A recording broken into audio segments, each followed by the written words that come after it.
Today, I wanted to talk about something that had been on my mind for a little minute with me being out of high school. And I wanted to talk about how, I want to talk about what I learned from my high school experience, what I learned from being in high school for the time that I was, oh my goodness, from the time that I was and everything like that.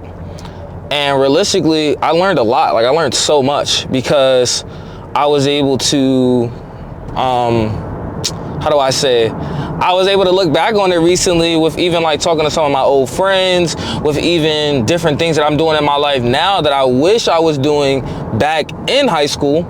And I realized that high school is really just a micro expression of what life is, right? So like when people say, oh, my best years were in high school, I honestly, like, I understand that because essentially it's just regular life, but with a lot less responsibilities, right?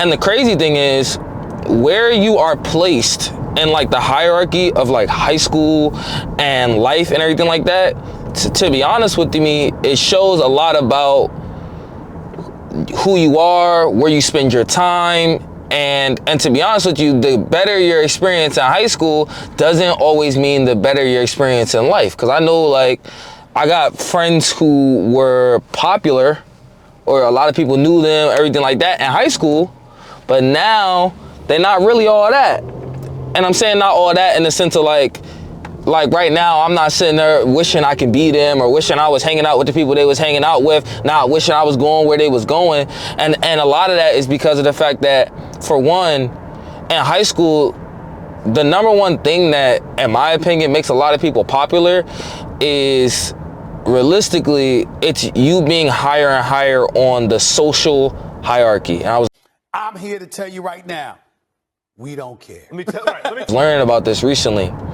So that's why you see, like, most of the time it's athletes, it's cheerleaders, it's, you know, and even people who you wouldn't necessarily consider popular, but maybe a lot of people know them, maybe all of the teachers are cool with them, maybe you've heard of them a couple different times, and maybe they're not like popular to where like everybody feels like they know them, but they're popular enough to where, I seen you somewhere or whatever. And that's probably, and that generally happens when that person is involved in different clubs, sports, they're friends with certain people, they're involved in the school, they're student council. These are all different things that make people quote unquote popular. But in my opinion, these are great examples of these are great examples in the sense of your habits and how you treat your life. These are great examples of what you should be doing right now at any point, whether you're still in high school or not. As soon as I started getting in clubs, as soon as I started hanging out with athletes and individuals like that who were my real friends, so it wasn't like I was hanging out with them to be popular. But the thing is, what got me in the door in the sense of hanging out with them was that I had my own stuff to offer, was that I was my own person, was that I was dope on my own, and I wasn't just trying to mooch off of them. And I was able to do that mainly because of the fact that I was into my own stuff. And the thing is, the people that you see on the student council, athletes, these are two great examples. And then you see like a bigger versions of this in college. But these are two big examples of people who are super disciplined and people who focus on not even just their goals, but people who focus on their passions. Because the thing is, you gotta think about it. Being a college athlete gets you so much play. You get so many girls just by playing because people are coming to the basketball games. Even if you're sitting there on the bench, you're still a part of the team. It's the camaraderie of it. And that's why it's the social hierarchy that's so important, because as an athlete, you have this team of what is it? Like a normal basketball team is like, what, 20 people? I don't exactly know. So let's say 20 people, and then that's just you, that's just varsity or JV. Then you have, right? So then if you're on varsity, you also have the JV kids that you know. Then you have, then because you're an athlete, you're gonna be, to some extent, it's gonna be easier for you to mix and mingle with other athletes. So now you can include that, okay, football players, that some of the tennis players at your school, that the lacrosse players, that the swimmers. It's like, bro, it's crazy how just focusing on this one thing, which might be basketball, might be football, might even be soccer. That was a sport I forgot about. you will now be connected to all these other sports because you guys are all going to the same school. You guys are all working super hard. You guys are all getting called out of the different like y'all classes and everything like that. All of the teachers are sitting there admiring the fact that you're doing all of this work and you're still trying to get good grades. Like, bro, just by association, you're cool. And the thing is, it's the same way with any clubs that you join, realistically, because they do the same thing. They relate you to other people without you even really having to say anything to it. It's kind of like sales without actual like knocking on doors and cold calling, right? And it's almost like an instant, oh, you do this, I do this, we're cool.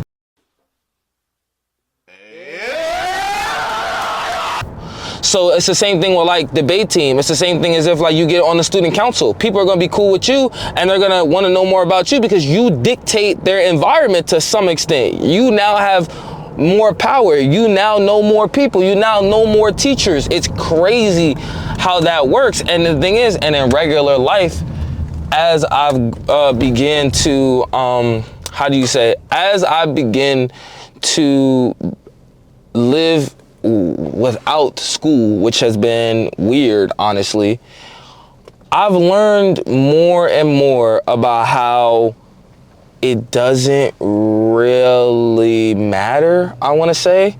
I'm saying like it doesn't really matter how good your high school experience was or wasn't.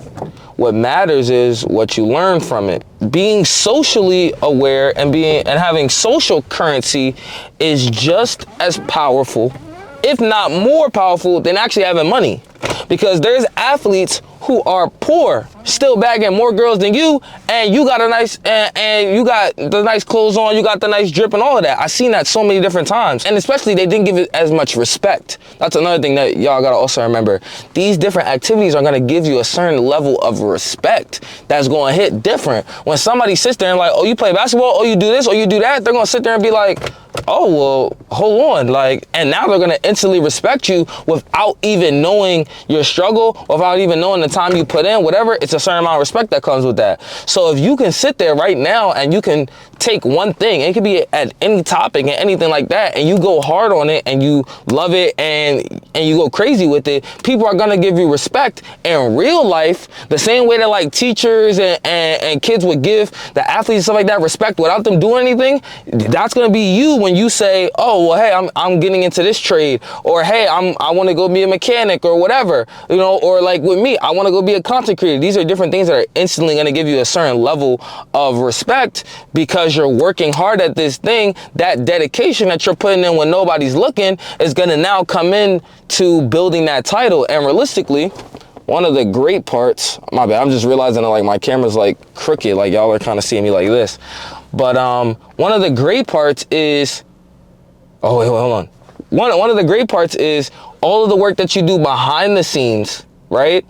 It will build that title for you, and people more than likely will always root for you when you are sucky and you are trash more than when you're actually that guy. So people are going to be rooting for you and going to think you're dope, and they're going to want to give you opportunities when you suck more than when you're great, because when you're great, they're going to think you got it and you don't need it. But when they think that you need it, they're going to root you on and they're going to push you forward. They're going to keep thinking, oh, go do this, go do that. Just getting into high school, you need to figure out what your thing is going to be. You're going to need to figure out how are people going to describe you. Yo, are you... And my thing is, whatever they're describing you as, if you want them to describe you as something different, do different things so people can associate you different. Build your reputation.